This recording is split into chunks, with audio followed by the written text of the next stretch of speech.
Welcome to the Troubled Artist Podcast, Episode 1, Joshua Boshell.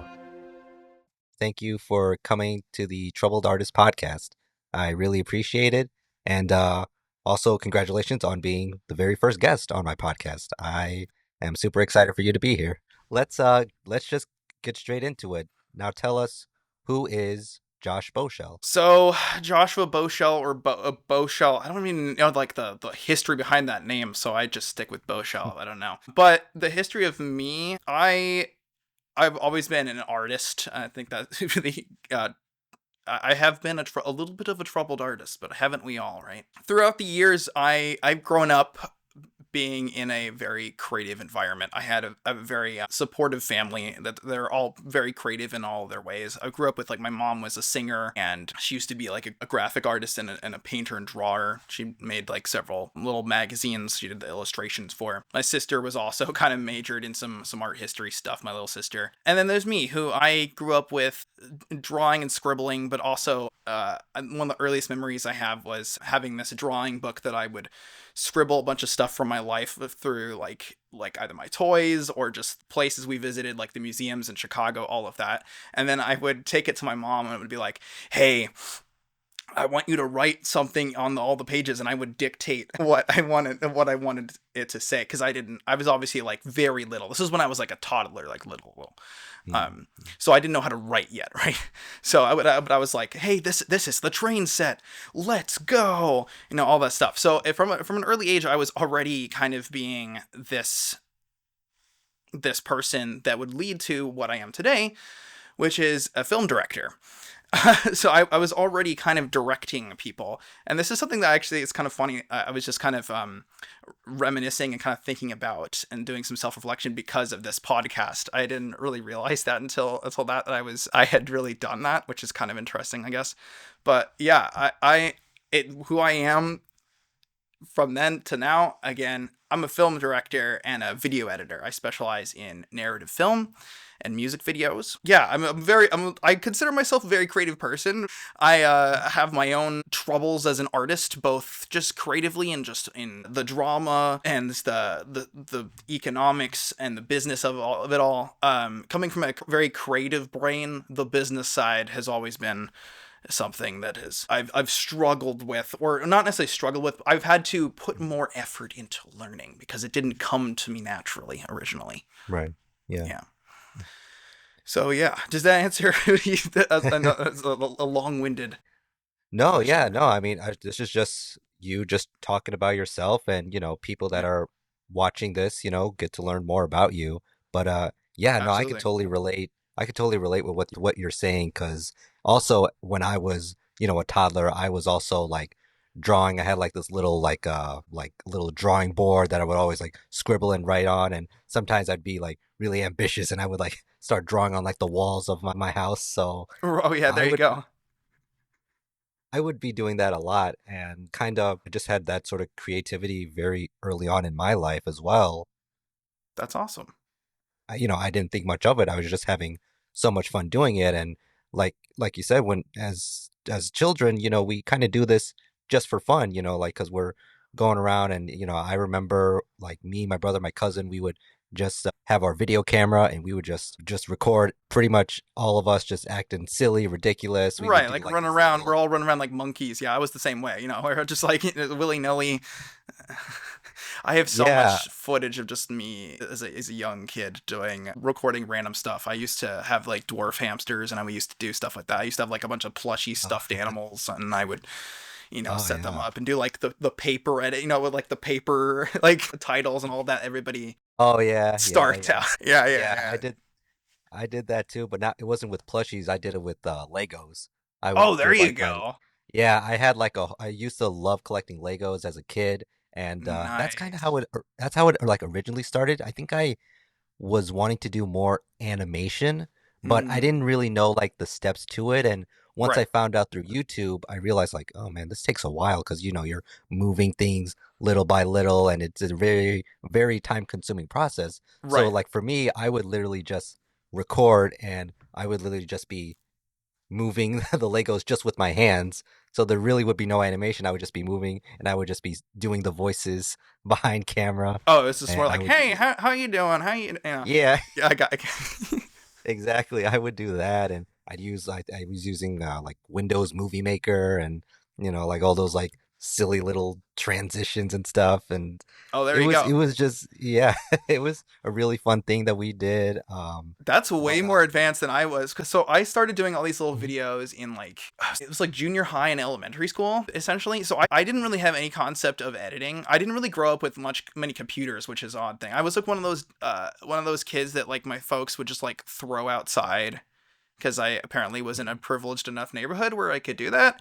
But they just like threw me outside and I would just play it out in nature. So I didn't get much computer stuff. So when I first got my hands on a video camera, I would just record everything in camera. And I think that's probably what was in my head of how they made movies. I had no concept of editing. I had no concept of all these things. None of that. It was just like record button. We're gonna do an action thing, and that's the whole movie, and then we end it, and that's your video. I'm right there with you. So yeah, no, we you come a long way from doing that.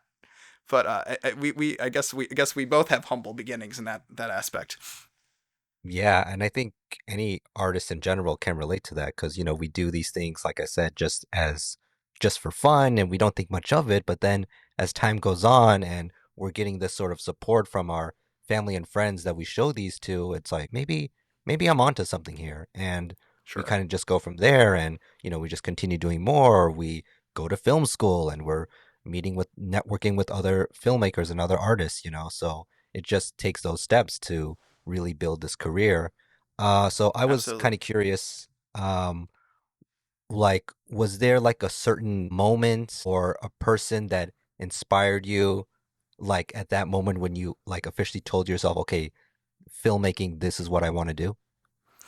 Yeah, well, it was actually there was a couple of moments. I used to associate it with watching the behind the scenes of various movies, like I think specifically Monsters Inc. I didn't really have any interest in animation, but it was specifically like just the amount of detail that went into that specific render engine that Pixar came up with to animate in individual hairs, which is a completely like normal thing to do nowadays, and it's advanced. But back then it was just like you had a bunch of guide hairs, and I had no concept of it, but it Yeah. was just like holy crud, there's so much into this. I want to be a part of it. I used to associate it with that, but now I realize that going back, it was my dad who showed me those things, and my dad was always around me with his video camera. My dad had I don't even know what type of video camera it was, but it was one of those really old ones that was either VHS-C or mini DV, or maybe it was even Oh high yeah, eight. It yeah. was one of those tape ones.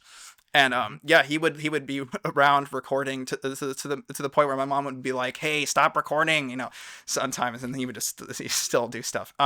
But like I was around the camera, and I would always want to be involved with it. My dad would show me a little bit, but it was like I think I was still a little bit little to really comprehend all of what was going on with it, more than just like, oh, it's like this shiny thing. That was really what brought me into it. I think it was the Monsters Inc. thing though that like was really like a key moment that really like turned that in my head. Just in the attrition of my dad just showing me a bunch of behind the scenes of how movies are made, namely Monsters Inc. Wow, yeah. No, that's really cool because I Yeah. I do remember watching behind the scenes of Monsters Inc. and yeah, like that the whole process that they described of doing like Sully's hair. I remember just being like, wow, that's a lot, especially, back then because I think it was like 2001, I think, when that film was Yeah, made. something like that. It Something was like that. very early. It was still like it wasn't like Jurassic Park era in terms of render time, but it was still Right. like it took a long time and a lot of computer power to get these things done. So it was like cutting edge stuff, right?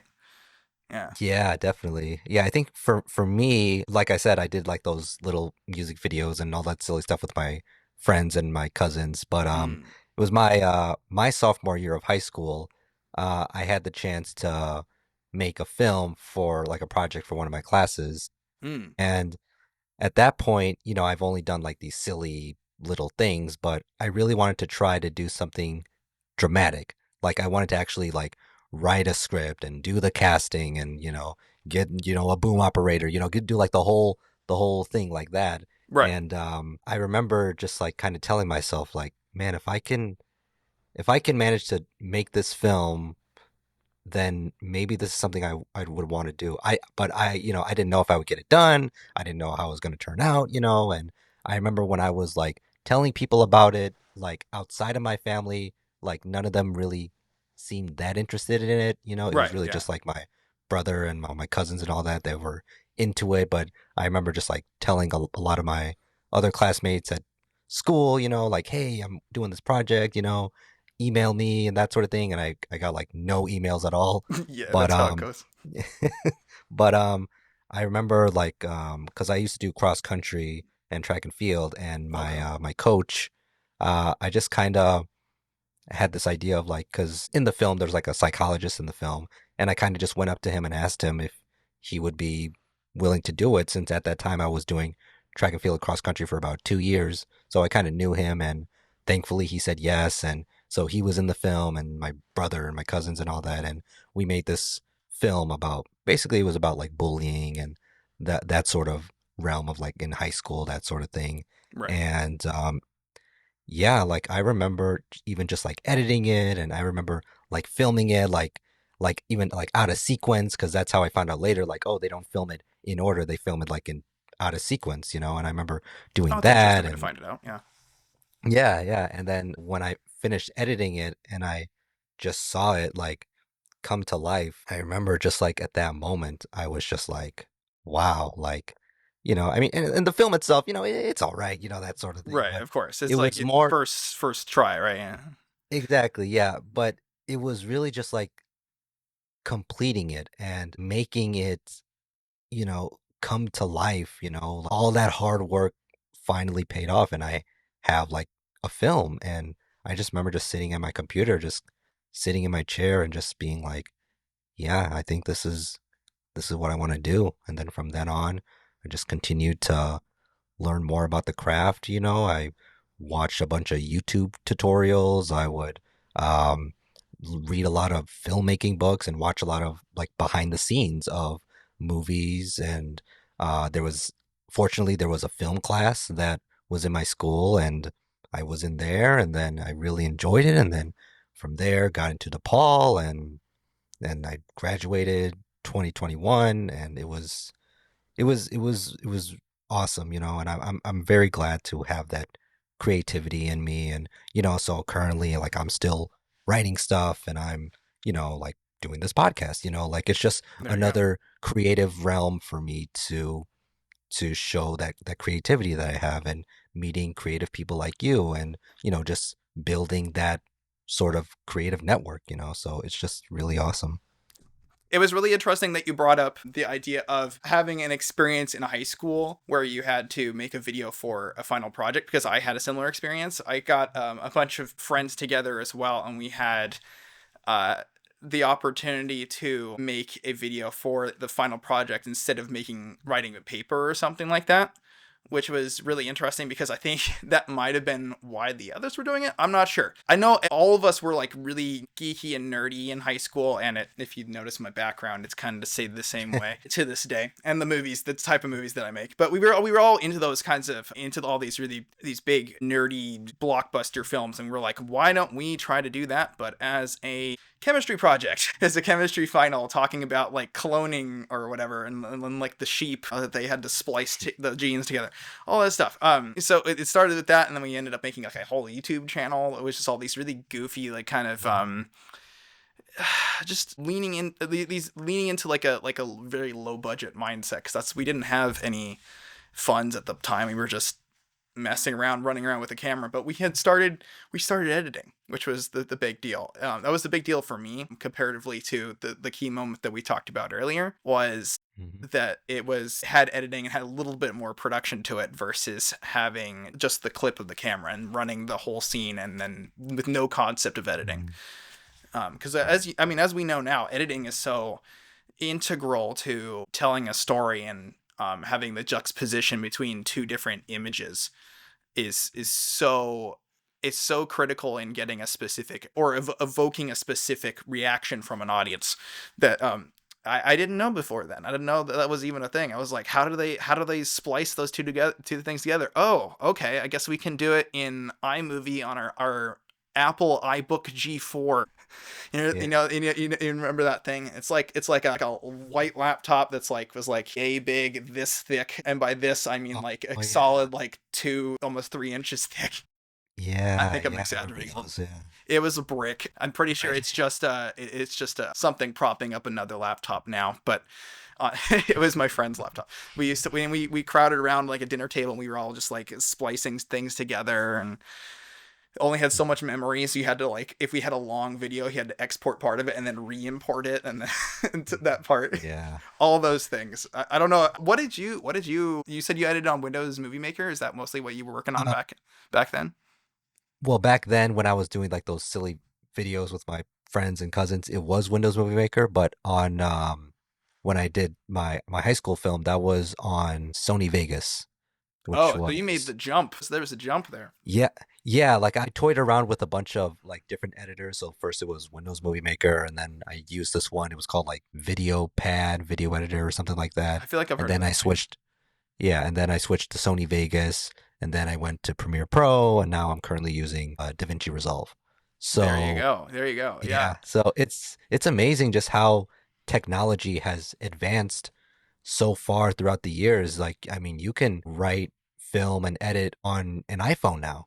Like, Absolutely. I've seen all Sean those. Baker, like, I mean, if he can do it, we can all do it, right? You know? Oh yeah, yeah, that's yeah, and yeah, and I remember, yeah, you mentioned Sean Baker because I remember, yeah, watching. I think it was Tangerine. That was Tangerine, yeah. one he filmed on his iPhone, and yeah, now he has like an Oscar qualifying film for Honora. So Yeah, exactly. but yeah, it's just really amazing just how like the way technology has advanced throughout the years, and like it's much easier for like this up and coming generation of filmmakers to have like those things now, like all these like iPhones that can film 4K 120 frames per second, and I know it's like, you know, even yeah, in like, I'm not that old. I'm 29, almost 30, and so I'm not like old yet. But I do remember that when we didn't have that, we had, phones with buttons and just things that right, couldn't do any of those things. So it's still like, I grew up with it. I grew up into that, but it still is mind boggling to me as well that you can do so much with just something in your pocket.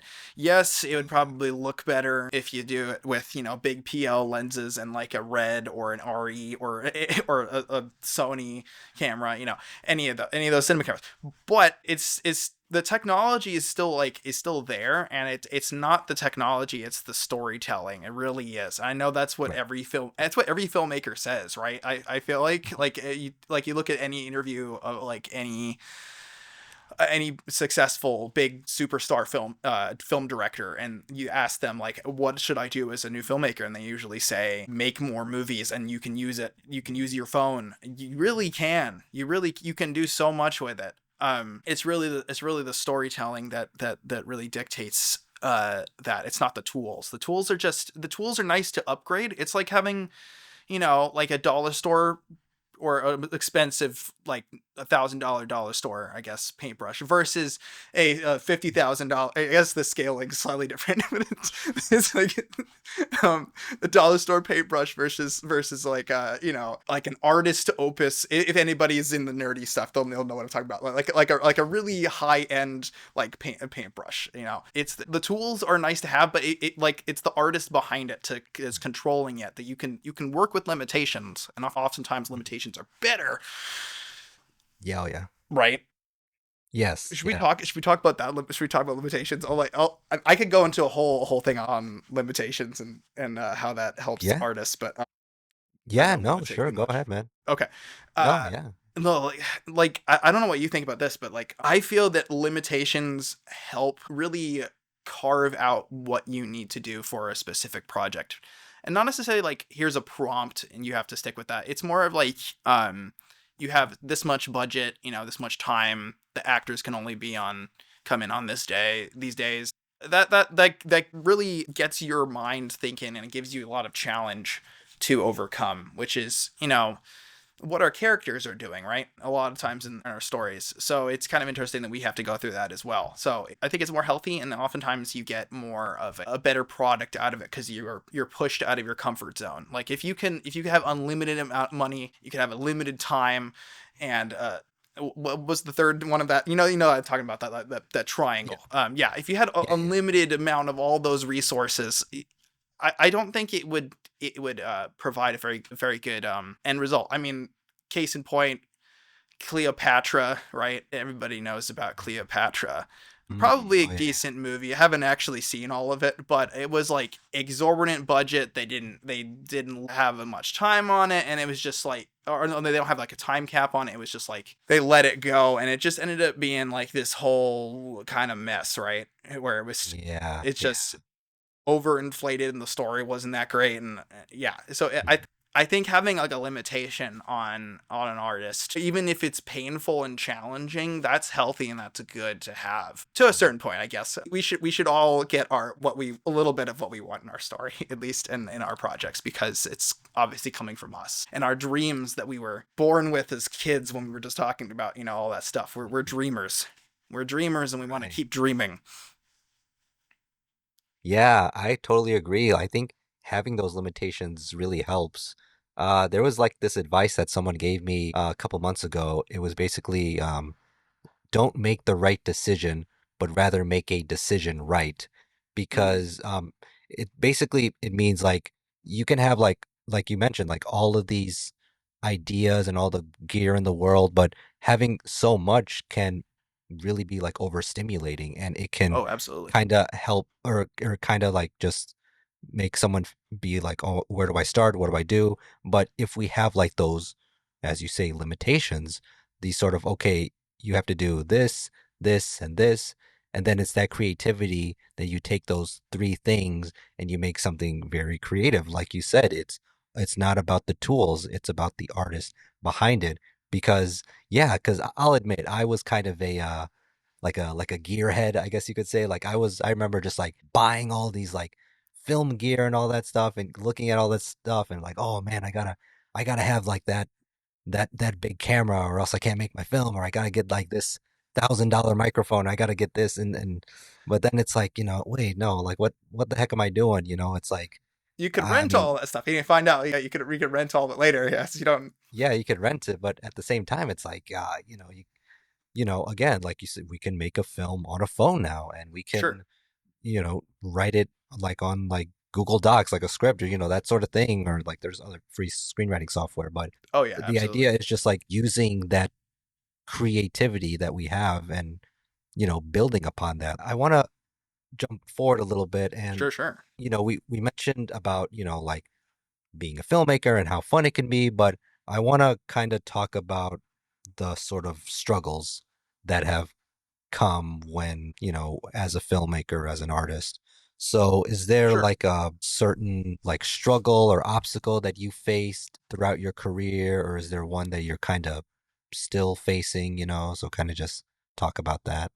Sure. Yeah. Initially, it was just really like finding the confidence for making decisions. Because honestly, at the end of the day, the what makes really a good director is having confidence in your decisions, right? And it's not like babying the actors and over controlling everything. It's having just confidence in your creative decisions because you're the creative person.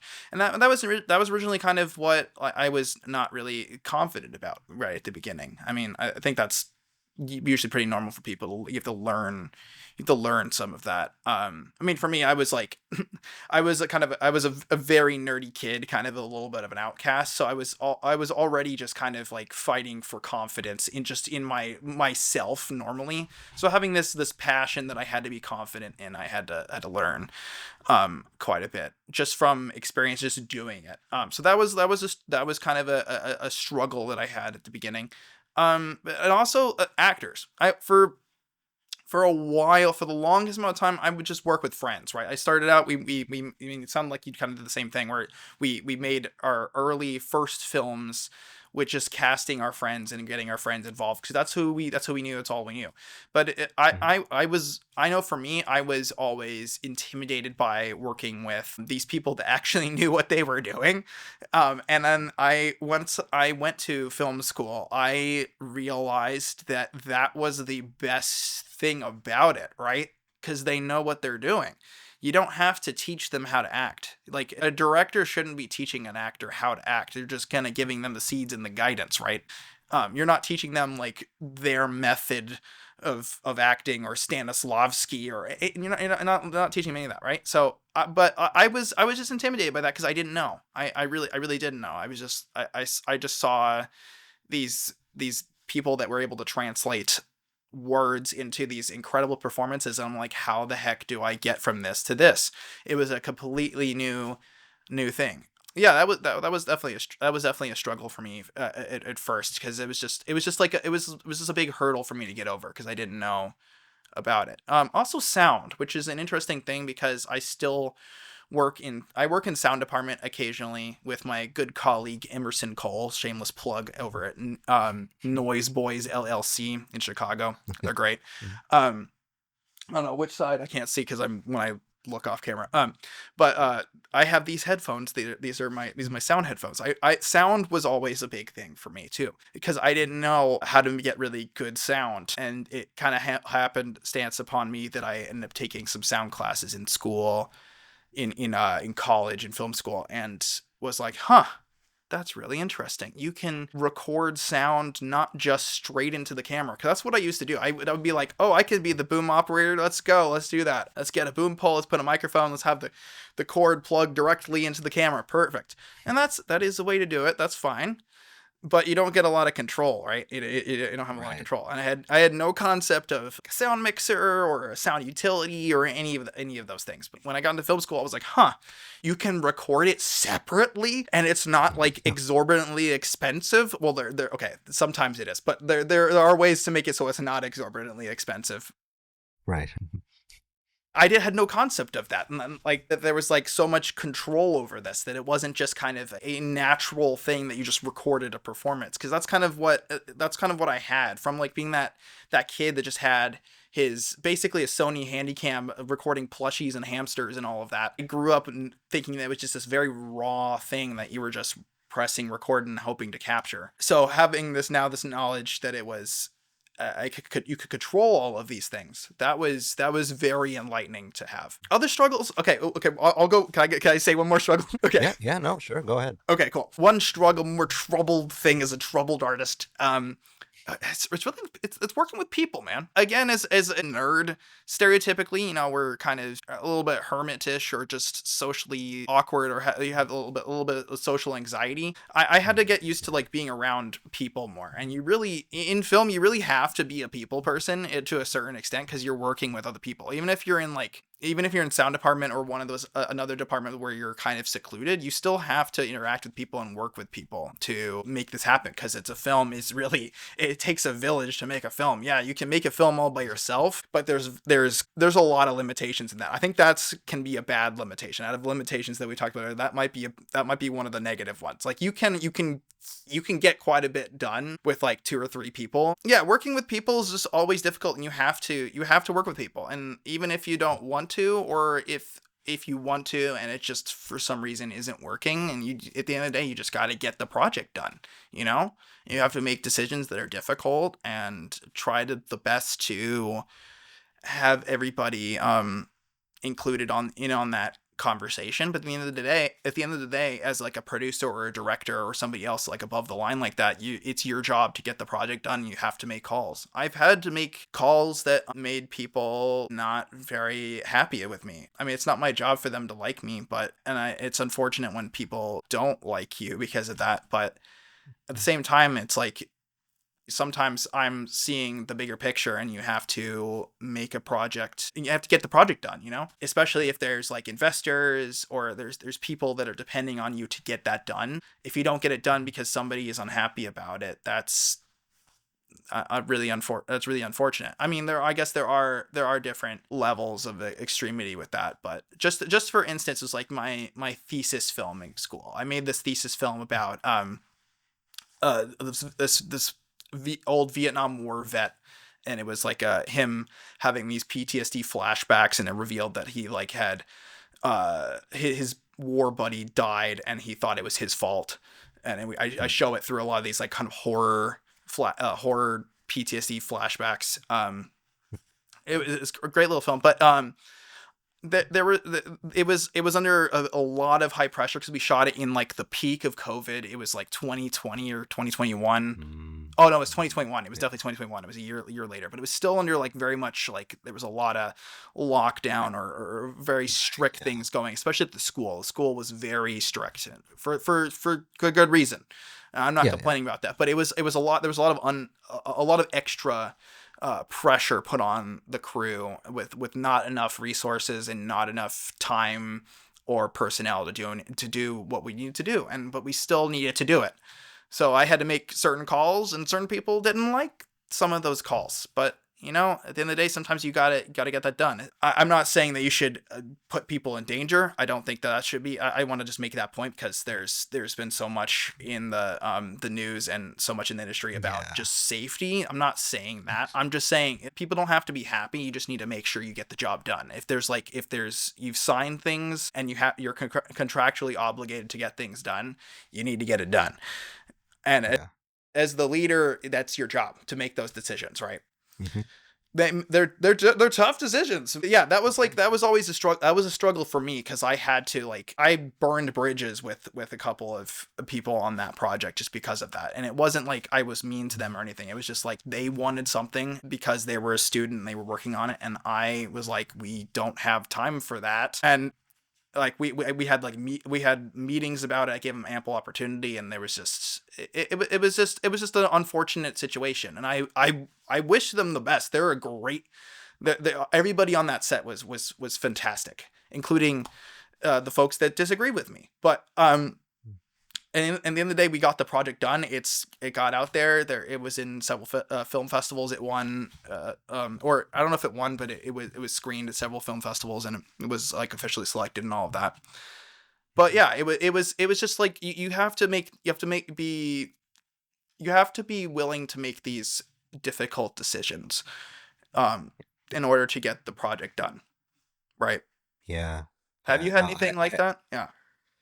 Yeah, no, I definitely like that sort of lack of confidence that you mentioned. That's something that kind of followed me throughout my life because just in general, I've sort of been this sort of introverted person. So, join the party.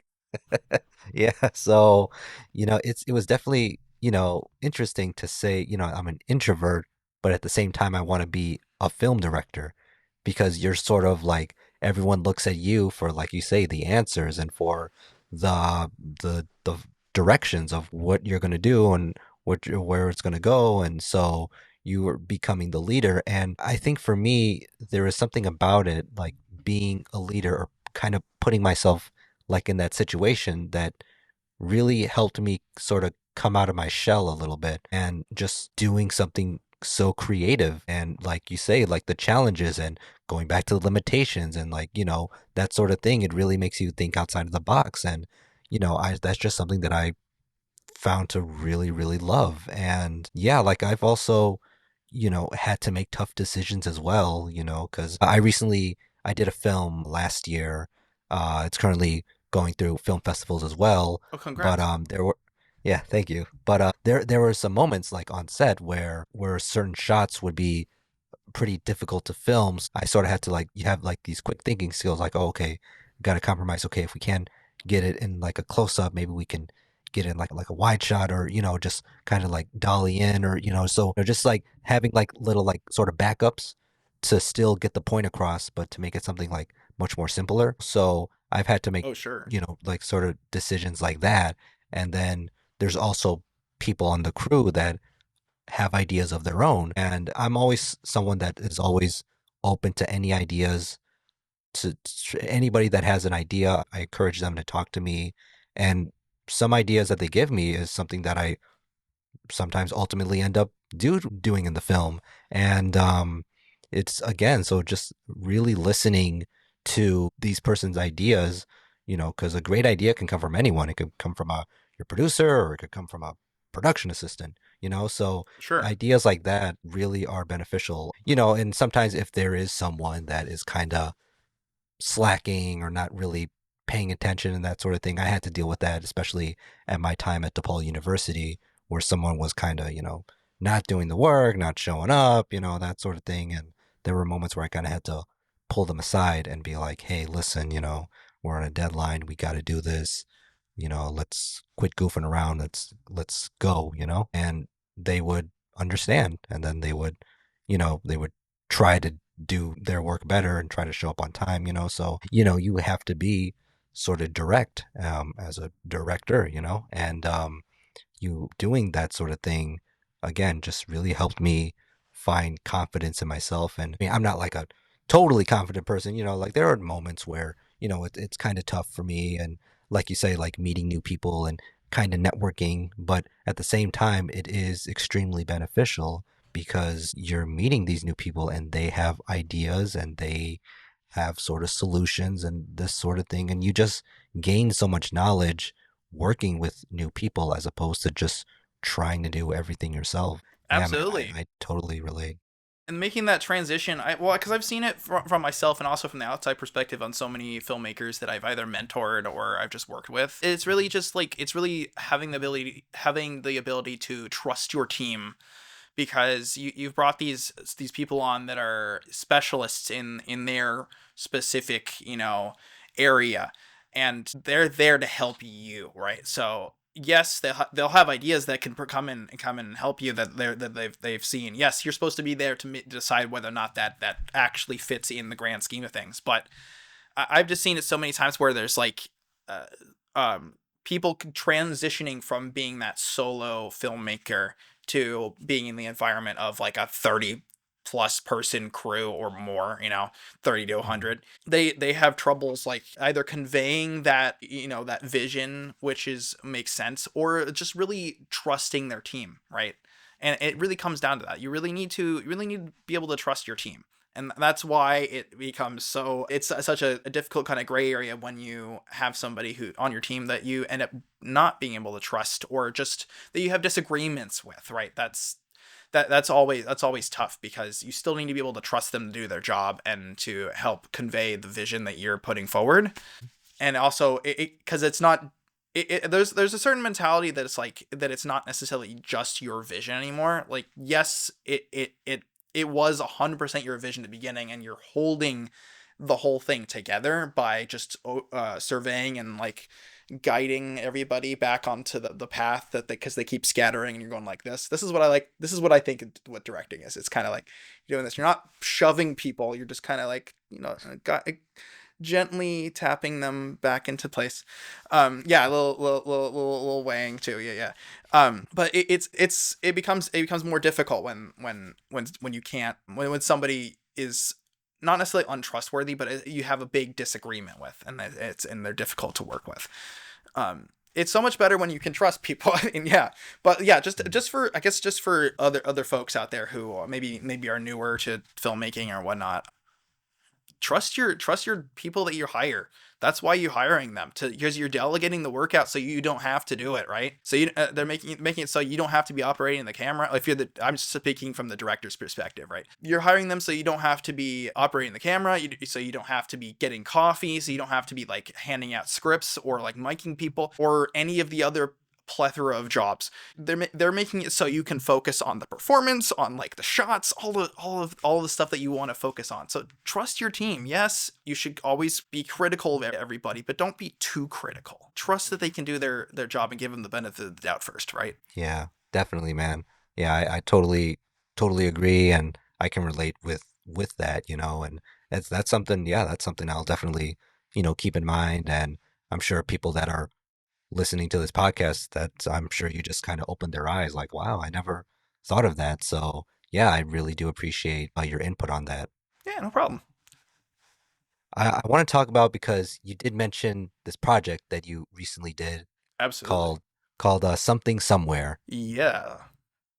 I saw you sent the link to me, and I saw Mhm. the film, and You did. I did, yeah, and yeah, I loved it, especially like Yeah, especially like, making a short film, like especially on a low budget, is really tough for one thing, but to do it in a sci-fi genre is like a whole nother beast. I mean, Yeah. I've seen I've seen examples even at DePaul, like where they try to do a sci-fi film and it's usually just like very corny and like alien, like they just try to make it like kind of funny or that sort of thing because it's a very visual effects heavy topic and a bunch of exposition and that sort of It is thing. the most expensive genre.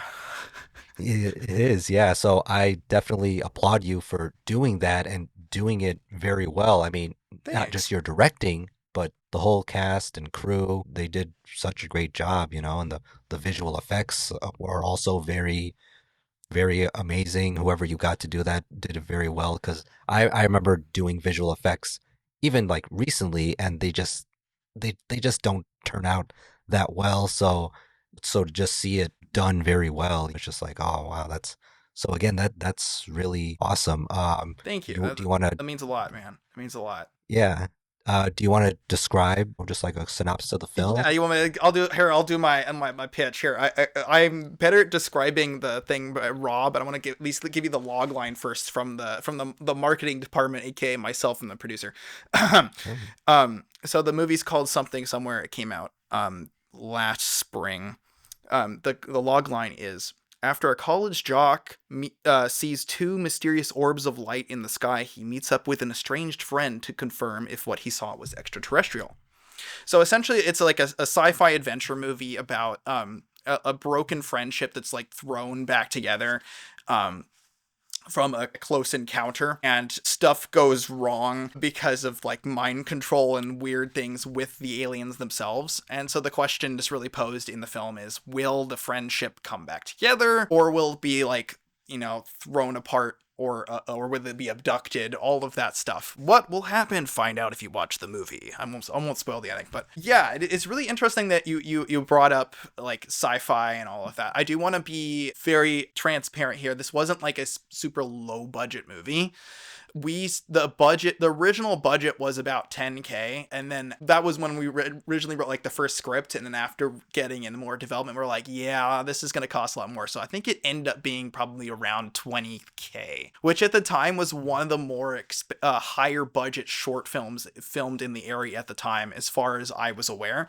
That's just hearsay. Don't quote me on that, but that's what I was told. So I want to be fully transparent. It wasn't like super low budget. That being said, we did pull a lot of favors and did a lot of low budget thinking with it because there was still a lot of limitations. We were thinking of like locations. That's what we thought of first. One of the things I learned in film school was one of the first things you really should do besides just finishing the script and casting is finding your locations, unlocking those. So we worked with a lot of resources, what we had. So locations being one, and just different props and things that we already had. So we and that really helped carve what we could do. So it was like my cinematographer at the time, Dana Olson, she had a lot of connections through her father with just like a club we could shoot at. It had a really nice field. Also like a shooting range that had some nice swampy areas that we could shoot at, and try not to have all the film lights sink into the mud, and also get eaten alive by mosquitoes. That's all these fun exterior location stories.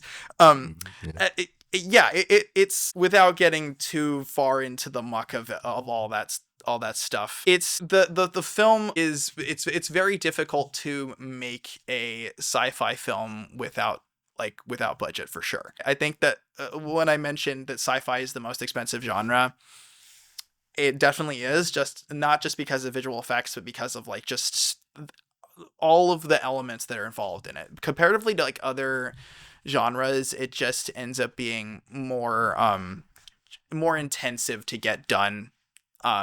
With just the amount of elements that you need to get, usually just like the amount of shots, the type of actors that are involved, the amount of time for rehearsals, the locations oftentimes cost a lot, but that was pretty good for us. Extensive post-production, besides visual effects, sound design. So sound design is absolutely critical, and I've gotten a lot of feedback about the sound design and score being very good on this film, and Thank you for also mentioning the VFX. So, but post team was Yeah. absolutely fantastic. I love all of them. Jello Thompson was our VFX artist. Joe Vnuk was our sound designer. Nice. Kyle Nice. Wazalewski was our composer. They're all amazing. They've all gone on to do amazing things since working on the film. Kyle was worked on Alien Romulus, actually, as one of the tech engineers.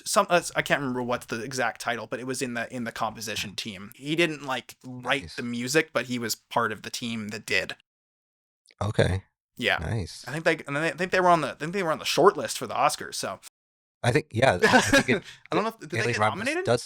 They did, I think, for visual effects, I believe. Oh, the visual effects. Yeah, sorry. I was talking about music. They were definitely on the short list for music. But yeah, they got nominated for VFX, which is great. I didn't know any of the VFX team on Romulus. But yeah, their music. A lot, going back to what I was saying before though, with the Something Somewhere and sci-fi, is that a lot of the money goes into just a lot of the different elements to make the movie. Horror, yes, horror is another genre that has a lot of elements as well, but for some reason you can get away with doing things more more cheaply and make it more believable. In sci-fi, it's not. Yeah. It ends up being kind of what you're saying, what you were saying earlier, where it could be a little more cheesy, and you can lean into that, and that's fine. It can be funny or whatever, or if that's the style. But if you're trying to make it like contemporary or more serious, or in my case, like retro, it definitely it costs more. And also, yeah, that was another thing.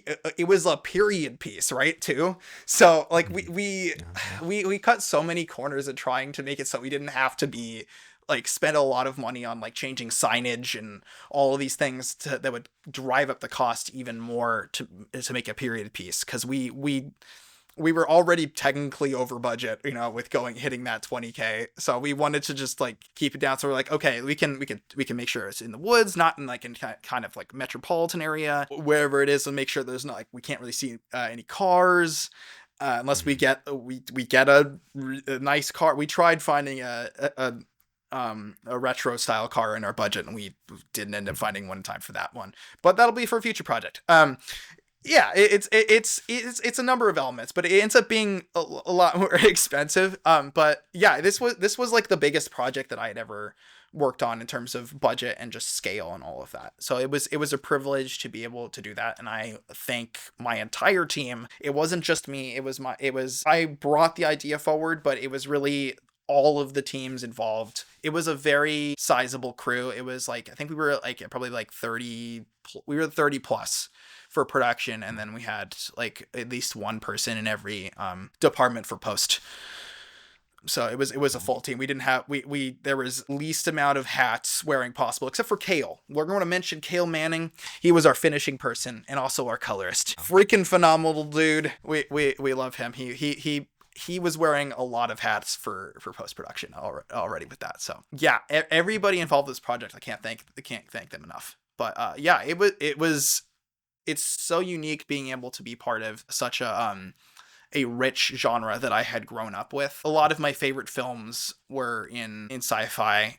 Clearly, like Something Somewhere is inspired by almost every Steven Spielberg movie in existence. Mm-hmm. At least his early films, like Close Encounters and Jurassic Park and all and E.T. and all of those. Mm-hmm. And a plethora of other sci-fi movies like Contact and maybe a little bit of First Contact too. I didn't know how to think of it. Yeah, and like the Goonies and all of that. Just like having like a duo of guys that have to work together against the world. That's gonna become more apparent with what is happening next with the project. Mm-hmm. Yeah, I heard about that. Yeah. So you heard about this. So before I go into what's going to happen next, the film it's probably going to be. This episode will probably come out before or after I actually have a screening of it near whatever this is happening. So we're having a screening of the film in L.A. and Hollywood Boulevard at the TCL Chinese Theater. I know, man. That is congratulations, man. That is awesome. Thanks. Man, I found out like not that long ago. I was like, oh my God.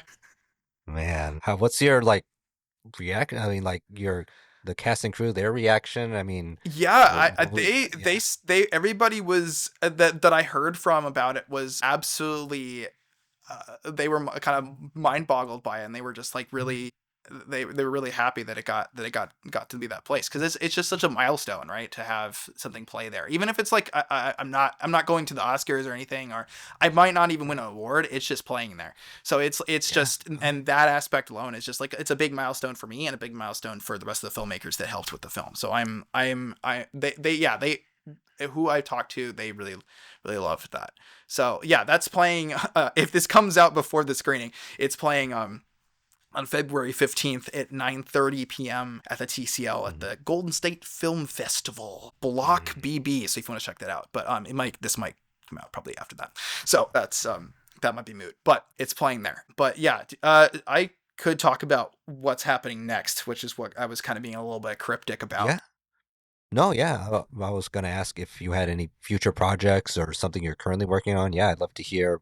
I can talk maybe, about unless it's like, I can talk about both of those. I'm currently working on my first feature debut. I'm working on a couple different scripts that I can't talk about them yet because they haven't been processed and copyrighted and all that stuff yet, but they're in the works. Right. But the main thing that is kind of important and relevant here is that the main purpose of making something somewhere was to make it as a pitch piece, or as some people call it, proof of concept. I don't like that term, but as a pitch piece for a TV show, which I'm currently in the talks with the same producer and the same writer of the short to expand it into a whole season.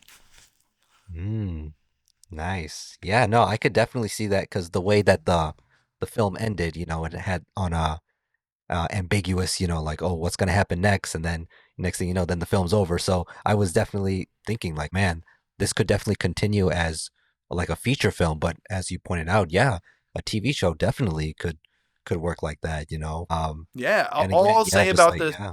Oh yeah, sorry, go ahead. No, I was just gonna say, yeah, like, especially just like diving more into like the sci-fi of it, because we don't see. I mean, there are some like sci-fi shows out there, but it's more, like not as much seen as like dramas or action, that sort of thing. So just to see more of that sort of genre being played out more, is definitely just really awesome to see. Yeah, like adventure. Yeah, I haven't. I went to film. One of the other reasons why I made this like kind of IP something somewhere was I went to film school, and really it's just was around a lot of people who didn't like a lot of the same movies that I liked. Like I grew up all these blockbuster movies that I just mentioned that were inspirations for this, like Close Encounters and Jurassic Park and all of that. All these big IPs, and people were mostly into like these art house films and whatnot, which I have no problems with. But I was just like feeling like I wanted to make something that I really liked and that I felt like I would watch. And I don't really watch a lot of art house movies. I don't like them without putting, forcing a gun to my head for just education purposes, specifically, like like a metaphorical gun, right?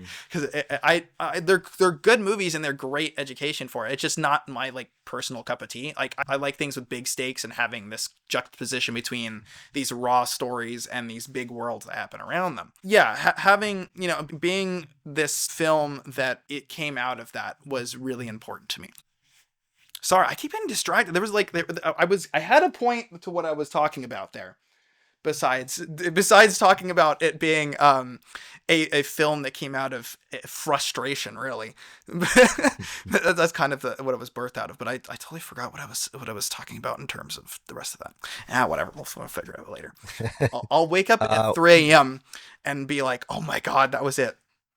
Oh yeah. No, there have been moments where I've had like ideas, like film ideas, like 3, 4 in the morning, and it's like there are moments where it's like, oh, I'll just remember it in the morning, and then it just totally disappears. I'm like, oh, I should have written it down. So I'm always like writing down on like my notes app on my iPhone, or I've been doing like a lot of like like the voice memo app on your phone. So just like recording, like, okay, I had this idea where this guy does it, and then then I listen to it in the morning. And then I think like, okay, that was a good idea. I'll keep it, or if not, then I'll just delete it. In the wise words of David Lynch, bless his heart, rest in peace. If you don't write it down, you'll want to kill yourself. Yeah, I mean it's true. Like I've done the same thing where I think of something in the middle of the night. So, yeah, it's fine. I'll write it down later. Nope, it's gone. No, you're probably not gonna want to kill yourself, but you do feel pretty bad. You're like, God dang it.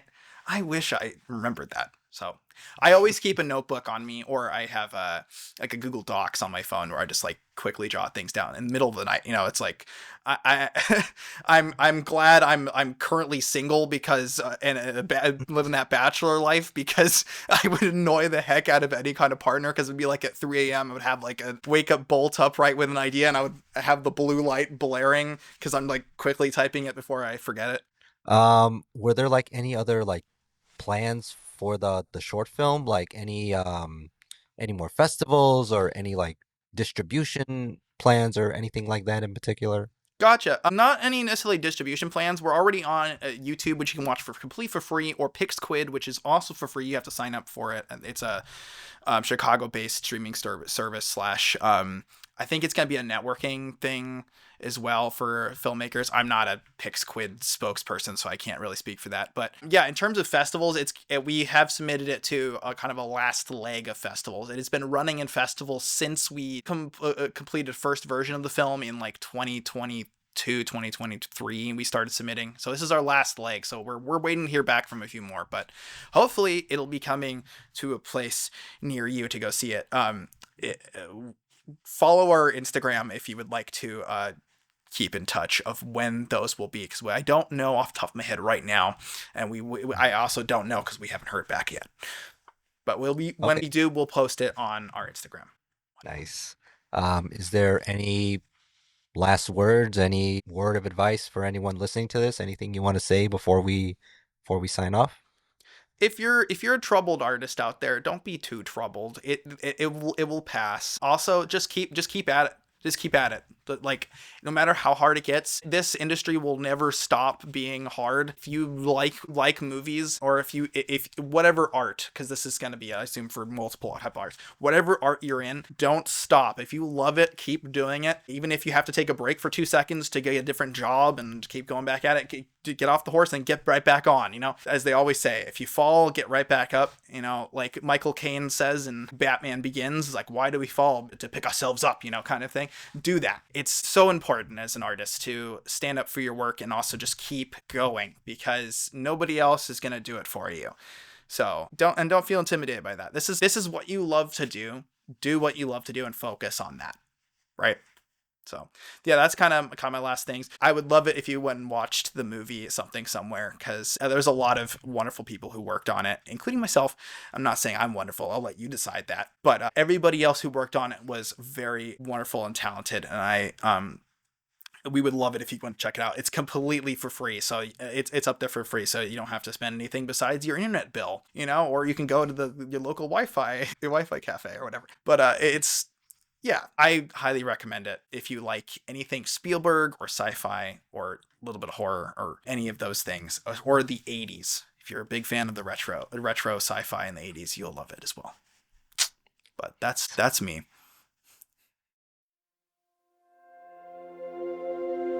Thank you for tuning in to the Troubled Artists podcast. Have a great day.